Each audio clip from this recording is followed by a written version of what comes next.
दोस्तों, मेरा नाम अंकित सिंह और आज आपके साथ मैं डिस्कस करने वाला हूँ मेल फैक्टर ऑफ इनफर्टिलिटी। तो जो इनफर्टिलिटी होता है उसके नॉर्मली लगभग अराउंड 40% आपके जो फैक्टर होते हैं, रीजन होते हैं इनफर्टिलिटी के, वो आपके मेल फैक्टर की वजह से होते हैं। मतलब मेल के अंदर कुछ प्रॉब्लम होती है जिसकी वजह से इनफर्टिलिटी है।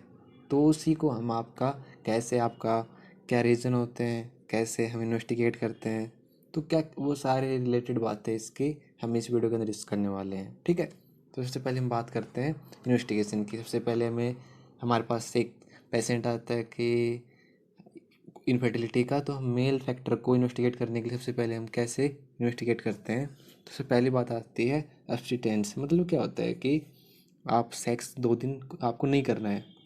इन्वेस्टिगेशन आप जिस दिन करवा रहे हो उससे 2 दिन पहले तक, ठीक है, जिससे आपको एक अच्छी तरह रिजल्ट आएगा।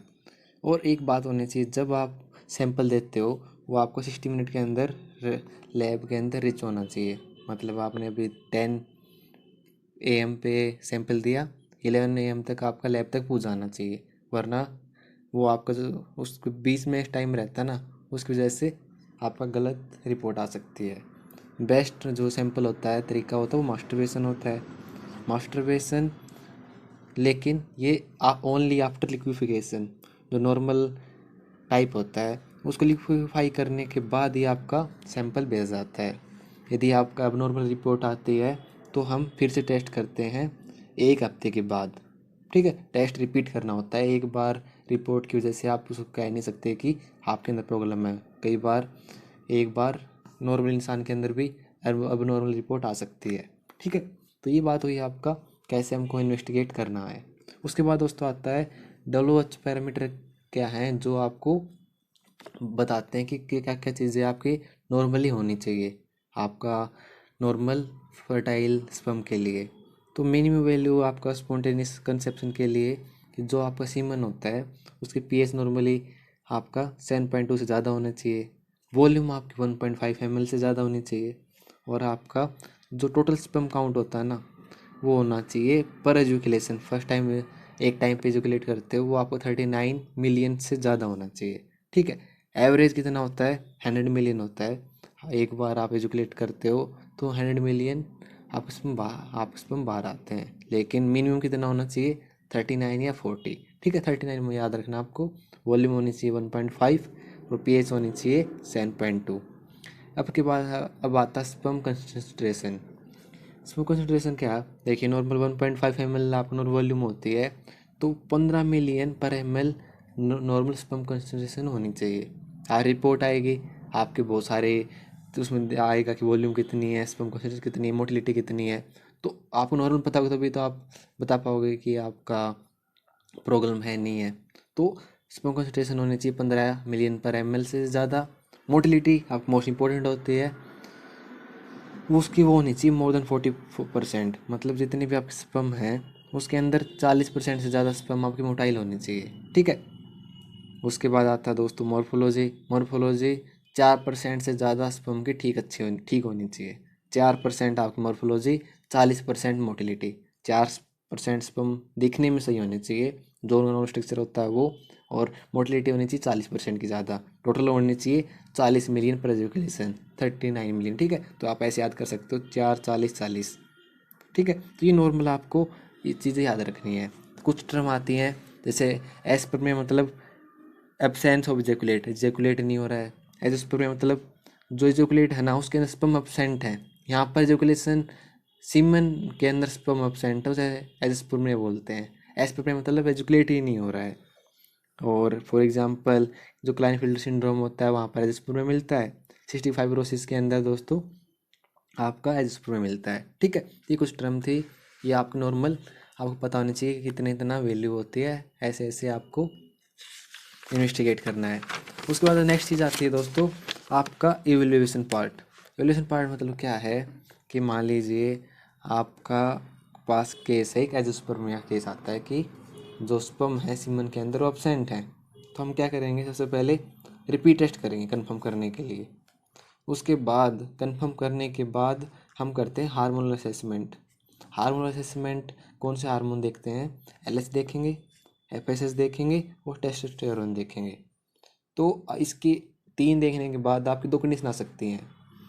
एक तो आपका सभी नॉर्मल आए, सभी नॉर्मल आता है, सभी नॉर्मल है तो मतलब प्रॉब्लम है ना, वो होती है पैसेज के अंदर ऑब्स्ट्रक्शन।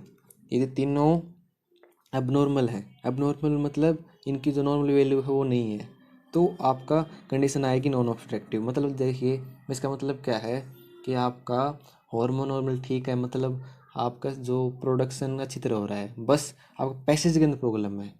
तो पैसेज ऑब्स्ट्रक्टिव एजोस्पर्मिया हमें याद रखना है जब तीनों नॉर्मल आएंगे, और ये तीनों नॉर्मल नहीं है तो आपका वो हो जाएगा नॉन ऑब्स्ट्रक्टिव। तो हम कैसे पता करेंगे कि आपका कौन क्या रीज़न है इसके अंदर? हमें पता चल गया कि नॉर्मल है, वहाँ पर हम पूछ गए ऑब्स्ट्रक्टिव एजोस्पर्मिया का केस है।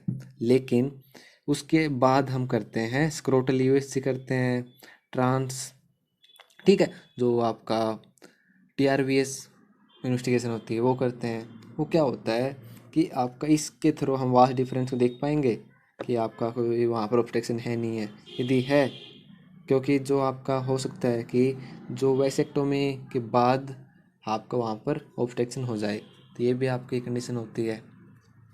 एक टीआरवीएस कंडीशन होती है, वो आपका जो इजैकुलेटेड डक्ट ऑब्स्ट्रक्शन वो भी देखती है, और इसमें आपको जो सेमिनल वेसिकल एब्सेंट है वो भी दिख जाएगा। फॉर एग्जांपल एक कंडीशन आती है सिस्टिक फाइब्रोसिस, उस कंडीशन में हम जो CFTR-GN एनालिसिस करेंगे, क्योंकि ये प्रॉब्लम होती है सिस्टिक फाइब्रोसिस के अंदर, ठीक है। तो मैं लिए दो इन्वेस्टिगेशन करते हैं फर्दर ये देखने के लिए कि आपका जो प्रॉब्लम है, जो आपका ऑब्स्ट्रक्शन है कहाँ पर है, ठीक है। तो ये मैं हम इन्वेस्टिगेशन करते हैं। उसके बाद आता है दोस्तों एजोस्पर्म में आपका के क्या क्या आप कंडीशन मिल सकती हैं? Hormone normal, USG normal, volume decrease. तो हम क्या करते हैं, do examination of post ejaculatory urine sample, क्योंकि आपका हार्मोन भी ठीक है, USG भी ठीक है, ऑब्स्ट्रक्शन भी नहीं है, और आपका कोई ऐसी भी एबनॉर्मलिटी नहीं है, तो पूरा चांस होता है कि वो आपका रेट्रोग्रेड इजैकुलेशन का केस हो, कि आपका जो यूरिन है उस यूरिन के मतलब आपका यूरिन ब्लैडर में पीछे की तरफ आपका इजैकुलेशन हो जाता है, तो उसी को हम रेट्रोग्रेड इजैकुलेशन बोलते हैं। तो वो हम नेक्स्ट देखेंगे, ठीक है। मतलब तीसरी ये बात होती है। तो ये बात हुई आपका ऑब्स्ट्रक्टिव और रेट्रोग्रेड। उसके बाद आता है जब हार्मोन ही आपका नॉर्मल नहीं हो, तीनों अब नॉर्मल हो, तो वो कंडीशन होता है नॉन ऑब्स्ट्रक्टिव, मतलब ऑब्स्ट्रक्शन के अलावा। तो टेस्टिस के लेवल पे क्या क्या प्रॉब्लम हो सकती है? मोस्ट कॉमन कॉज होता है डिफेक्टिव स्पर्मेटोजेनेसिस, मतलब आपका जो स्पर्म बनने का प्रोसेस होता है वही आपका डिफेक्टिव है। तो उसमें हम क्या क्या है आपको याद रखना है। नंबर प्राइम कंडीशन आती है प्राइमरी हाइपोगोनाडिज्म, मतलब आपका टेस्टिस के अंदर ही प्रॉब्लम है। तो आपका फॉर एग्जांपल उसके अंदर टेस्टिस के अंदर प्रॉब्लम है, तो वहाँ पर प्रोडक्शन नहीं हो रहा है, तो आपका जो पिट्यूटरी हार्मोन रिलीज होते हैं वो तो आपको बार बार रिलीज होंगे कि आपका स्पर्मेटोजेनिस हो, तो LHFSS तो ज़्यादा मिलेगा, लेकिन टेस्टोस्टेरोन है ना जो आपका यहाँ से रिलीज होता है वो कम रहेगा, क्योंकि प्रॉब्लम यहाँ पर है। लेकिन एक कंडीशन होती है कि जब आपका पिट्यूटरी होता है या हायर सेंटर होते हैं वहाँ से ही आपका LHFSS रिलीज कम हो, उसकी वजह से आपको टेस्टोस्टेरोन कम रिलीज होगा, तो ये भी आपका कंडीशन आती है सेकेंडरी हाइपोगोनाडिज्म का, ठीक है। तो ये दो चीज़ें आपको ध्यान रखनी है। तो इसका हम मैनेजमेंट क्या करेंगे? ये नॉन ऑब्स्ट्रक्टिव की बात की थी हमने, तो ट्रीटमेंट के अंदर दोस्तों हम करते हैं दो टाइप की कंडीशन थी, ऑब्स्ट्रक्टिव और नॉन ऑब्स्ट्रक्टिव।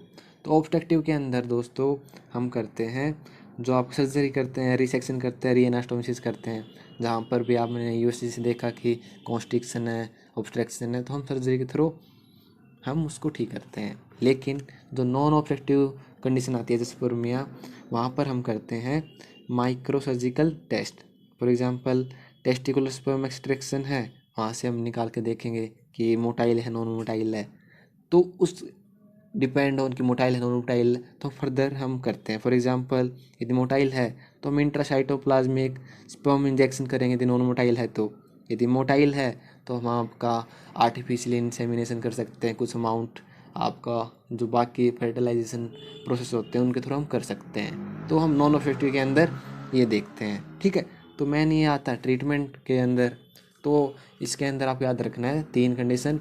नॉन ऑब्स्ट्रक्टिव के अंदर आपका टेस्टिस के अंदर प्रॉब्लम है, प्राइमरी मतलब सिर्फ टेस्टिस के अंदर प्रॉब्लम है, सेकेंडरी मतलब हायर सेंटर में प्रॉब्लम है, और उसके बाद ऑब्स्ट्रक्टिव के अंदर आपका पार्ट के अंदर ऑब्स्ट्रक्शन हो सकता है। और तीसरा आपका जब रेट्रोग्रेड एजुकेशन केस के अंदर तीनों दोनों हार्मोन और यूएसजी नॉर्मल मिलेंगे, वॉल्यूम आपको डिक्रीज मिलेगी, तो वहाँ पर हम पोस्ट एजुकेटरी यूरिन सैंपल देखेंगे।